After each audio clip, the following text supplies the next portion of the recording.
প্রতি বছর 2 বিলিয়ন কেজির থেকেও বেশি ভেড়ার পশম সংগ্রহ করা হয়। কেন জানেন? এই পশম দিয়েই তো আমার আপনার জন্য গরম কাপড় বানানো হয়। কিন্তু ভেড়ার লোম থেকে কিভাবে এত সুন্দর কাপড় হয় সেটা কি জানেন? আজকে আমরা সেটাই দেখব। আর এর জন্য আমাদের যেতে হবে নিউজিল্যান্ডে। পশম তৈরিতে তারা পুরো বিশ্বে 3 নম্বরে। প্রথমেই জানতে হবে ভেড়ার শরীর থেকে পশম কাটার কাজটা কিভাবে হয়। শুরুতে ভেড়াগুলোকে একটা জায়গায় জড়ো করা হয়। তারপর তাদের শরীরটা পরীক্ষা করে দেখা হয় পশমের রং আর মান কেমন। এরপর আসে পশম কাটার স্পেশাল লোক, যাদের বলে শিয়ারার। এরা খুব সাবধানে মেশিনের সাহায্যে পশম কাটেন, যাতে ভেড়াদের গায়ে কোনো ব্যথা না লাগে।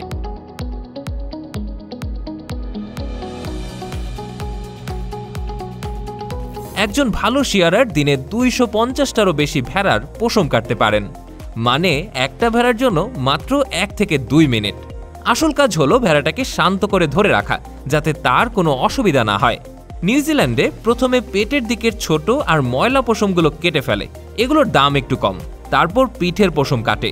পিঠের পশমগুলো দেখতে সাদা আর খুব ভালো হয়। শিয়ারার খুব মন দিয়ে ভেড়ার গা থেকে পশম কাটেন।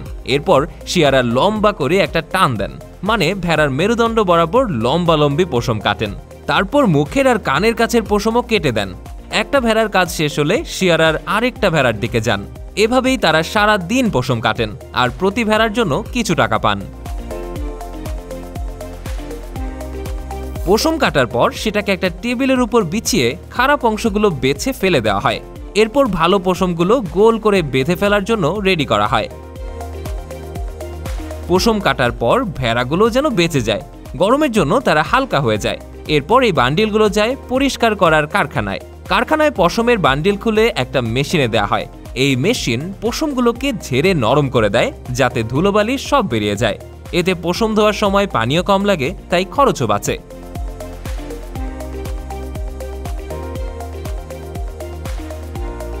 এরপর পশম যায় খোলামেলা করার মেশিনে।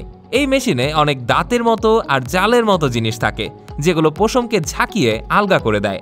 এতে পশমের গায়ে লেগে থাকা মাটি সবগুলো সরে যায় আর পশমের সরু লোমগুলো আলাদা হয়ে যায়।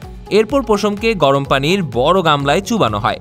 প্রায় 77 থেকে 82 ডিগ্রি গরম পানিতে হালকা সাবান মিশিয়ে পশম ধোয়া হয়, যাতে পশমের তেল আর ময়লা সব পরিষ্কার হয়ে যায়। প্রত্যেকটা গামলার নিচে এমন একটা ব্যবস্থা থাকে যাতে ময়লা পানি বেরিয়ে যায়। প্রথম গামলা থেকে শেষ গামলা পর্যন্ত পরিষ্কার পানি চলতে থাকে আর পশমগুলো পরিষ্কার হতে থাকে।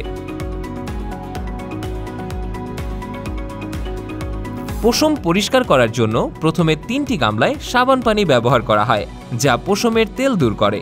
পরের 3টি গামলা শুধুই ধোয়ার জন্য। বেশি সাবান দিলেই যে পশম বেশি পরিষ্কার হবে তা কিন্তু না, অল্প করে সাবান দিতে হয় যাতে পশমের মান ঠিক থাকে। কম সাবান দিলে পশম ভালো করে পরিষ্কার হবে না, আবার বেশি দিলে চটচটে ভাব থেকে যেতে পারে। এরপর 4 নম্বর গামলায় আসার আগেই পানি অনেকটাই পরিষ্কার হয়ে যায়, আর একদম শেষের গামলার পানি এতটাই পরিষ্কার থাকে যে গামলার তলা দেখা যায়। এই ধোয়ায় পশমের সব সাবান আর খারাপ জিনিস ধুয়ে যায়, আর এটা শুকানোর জন্য একদম তৈরি হয়ে যায়। শুকানোর জন্য পশমকে একটা বড় গরম বাতাসের ঘরে ঢোকানো হয়। এই মেশিনে গরম বাতাস ব্যবহার করা হয় আর বড় পাখা দিয়ে সেই বাতাস ঘুরতে থাকা ড্রামের মধ্যে ছড়িয়ে দেওয়া হয়। এই ড্রামের সুবিধা হলো এটা খুব তাড়াতাড়ি পশম শুকাতে পারে আর জায়গাও খুব কম লাগে। এখান থেকে বেরোনোর পর পশম আবারও পরীক্ষার জন্য যায়। সেখানে কারখানার লোকেরা দেখে খারাপ কিছু রয়ে গেছে কিনা, যেমন অন্য রঙের সুতা বা অন্য কিছু। এগুলো হলে সেগুলো তারা সরিয়ে দেয়। তারপর পশমকে ধুলো ঝাড়ার মেশিনে দেয়, যাতে বাকি ধুলোগুলো বেরিয়ে যায়।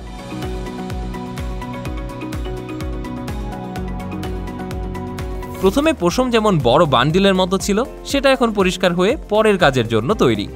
এই ধাপে পশমের ওজন মাপা হয় আর দেখা হয় এর মধ্যে পানি বা তেল কতটা আছে, যাতে পশমের মান একদম ঠিক থাকে। তারপর এগুলোকে প্যাকিং করে সরাসরি গুদামে পাঠিয়ে দেওয়া হয়। সেখান থেকে এগুলো যায় যেখানে কাপড় তৈরি হয়। কাপড় তৈরির কারখানায় পশম বাছাই করার কাজ শুরু হয়।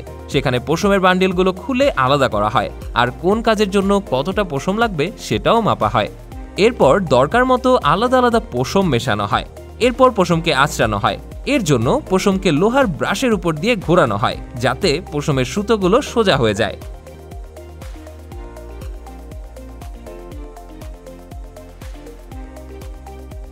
এরপর সেই সুতোগুলো থেকে সরু ফালি তৈরি করা হয়। এই সরু ফালিগুলো চরকায় যায় আর সেখানে সেগুলোকে একসাথে পেঁচানো হয় যাতে সুতো তৈরি হয়। কিন্তু এই সুতো দিয়ে কাপড় বানানোর আগে এটাকে ভালো করে গুটিয়ে নিতে হয়। এরপর আসে কাপড় বোনার পালা। কাপড় বোনার সময় সুতো দুই দিকে সাজানো হয়, একটা লম্বালম্বি, একটা আড়াআড়ি। লম্বালম্বি সুতাগুলোকে বলে টানা আর আড়াআড়ি সুতোগুলোকে বলে পোরেন। টানা কাপড়টাকে ধরে রাখে আর পোরেন দিয়ে ডিজাইন তৈরি হয়। টানা শুধু কাপড়টাকে শক্তই করে না, এটা দিয়ে নানান রঙের ডিজাইনও করা যায়।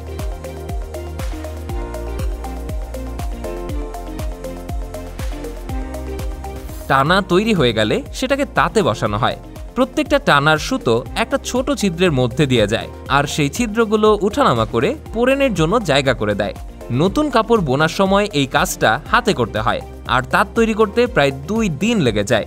তাতে টানা আর পোরেন একসাথে জুড়ে গিয়েই কাপড় তৈরি করে। এরপর কাপড়টাকে ভালো করে দেখা হয় যাতে কোনো ভুল না থাকে।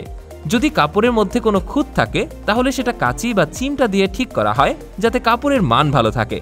যদি কাপড়ের শেষে ঝালর রাখার থাকে তাহলে কিছু সুতো না বনে ঝুলিয়ে রাখা হয়।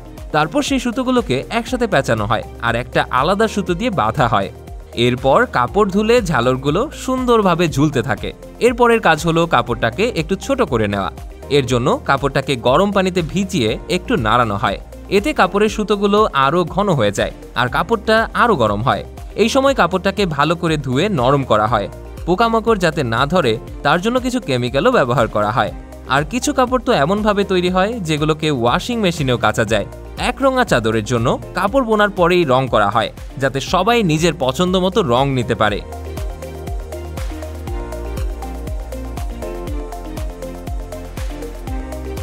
সবশেষে কাপড় যায় সেলাই করার কারখানায়। এখানে কাপড় কেটে চাদর, স্কার্ফ বা অন্য কিছু বানানো হয়। প্রত্যেকটা জিনিসের ধারগুলো সেলাই করে সুন্দর করা হয় আর তাতে লেবেল লাগানো হয়। সবকিছু ঠিক আছে কিনা সেটা দেখার পর একটা কাপড় আরাম আর সৌন্দর্য দেওয়ার জন্য একদম তৈরি হয়ে যায়। তাহলে দেখলেন তো কিভাবে পশম দিয়ে কাপড় তৈরি হয়। এই কাজটা কেমন লাগলো সেটা কমেন্টে জানাবেন। ভিডিওটা ভালো লাগলে লাইক দিন, বন্ধুদের সাথে শেয়ার করুন আর এমন আরও চমৎকার টেকনিক্যাল গল্প পেতে সাবস্ক্রাইব করতে ভুলবেন না আমাদের টেক ইনসাইটকে। দেখা হবে আবারও নতুন কোনো এক যাত্রায়।